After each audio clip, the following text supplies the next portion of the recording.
حضرت صدر صاحب نے جو آپ حضرات کو یہاں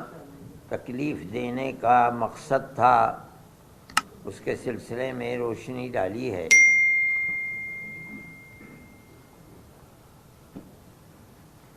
مسلمان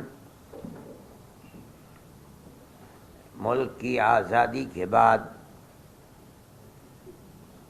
اس طرح کے مسائل میں گھرا ہوا ہے۔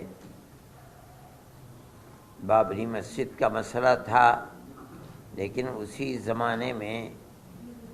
مختلف مسجدوں کے مسئلے، خود دلی کی جامع مسجد کا مسئلہ ہے، احمد آباد کی مسجد کا مسئلہ ہے، سنبھل کی مسجد کا مسئلہ ہے، متھرا ہے، یہ تمام مسائل اٹھ رہے تھے۔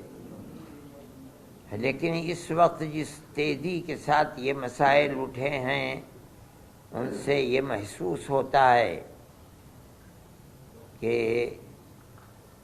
قانون کو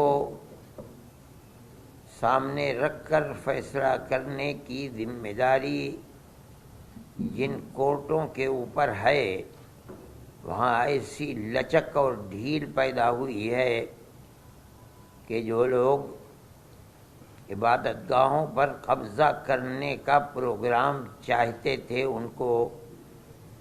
سہولت اور آسانی مل رہی ہے۔ کانگریس گورنمنٹ کے زمانے میں سن 91 کا قانون بنا تھا، ہمیں اس کے اوپر بھی یہ اعتراض تھا کہ بابری مسجد کو اس سے الگ کیوں کیا جا رہا ہے، لیکن کیا گیا کیونکہ جمعیت علماء ہی اس کیس کو لڑ رہی تھی، اور ہم پوری قوت کے ساتھ جو بہتر سے بہتر وکیل تھے ان کو سامنے لا کر ہم نے اپنے دعوے کو پیش کیا، اور ہم بار بار یہ بات کہتے تھے کہ ثبوت اور شواہد کی بنیاد کے اوپر، یعنی قانونی دلائل کی بنیاد پر جو فیصلہ سپریم کورٹ کا ہوگا ہم اسے قبول کریں گے۔ سپریم کورٹ کا ایک فیصلہ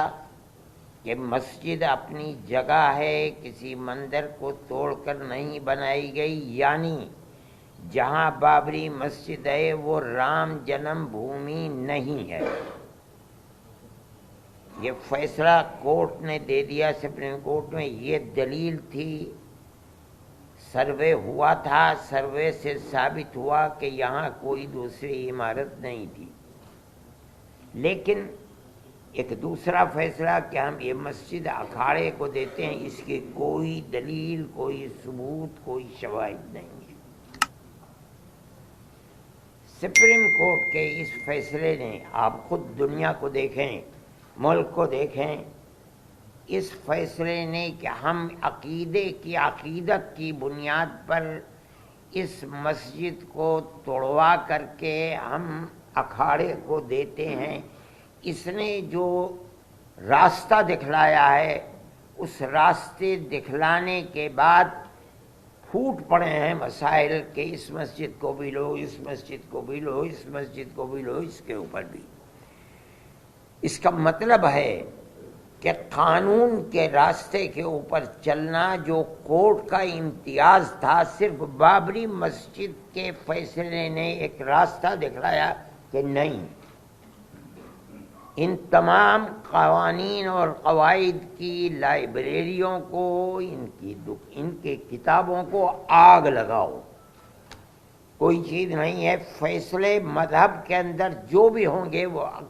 عقیدے کی بنیاد کے اوپر ہوں گے، عقیدت مندی کی بنیاد پر ہوں گے، تو ملک کیسے چلے گا؟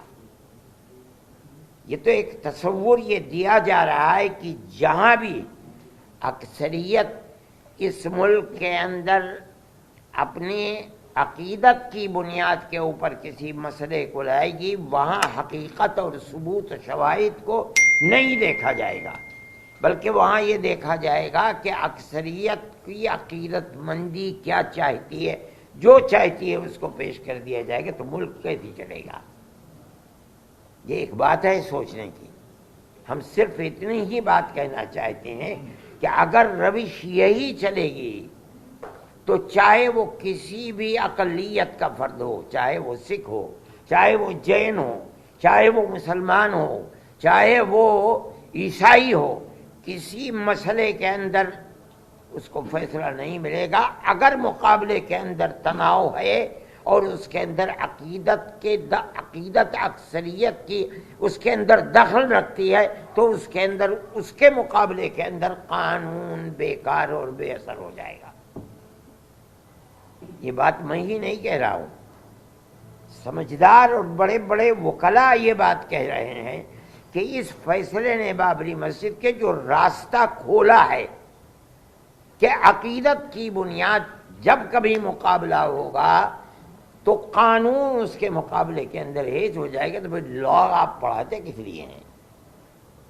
لائبریریوں کے اندر آپ کے ہزاروں کتابیں کس لیے رکھی ہوئی ہیں؟ ان کو آگ لگا دیجئے۔ یہی مسئلہ ہے، یہ ملک کا میں سمجھتا ہوں بہت بڑا المیہ ہے کہ اس ملک کے اندر آج مسلمان یہ کہہ رہا ہے کہ مسئلے کی بنیاد لوور کورٹ سے لے کر سپریم کورٹ تک عقیدت کے اوپر ہے، قانون کے اوپر نہیں ہے۔ میں اس کو بہت بڑا المیہ سمجھتا ہوں، اور ایک یہ داہیہ ہے، بڑا مسئلہ ہے۔ اس مسئلے کو سوچنا چاہیے، اور جن لوگوں کے ہاتھ میں ملک کی باغڈور ہے انہیں سمجھنا چاہیے کہ مسئلے ملک کو کدھر لے کر کے چلنا ہے۔ میں اس سے زیادہ اپنے افسوس کا کوئی اور اظہار نہیں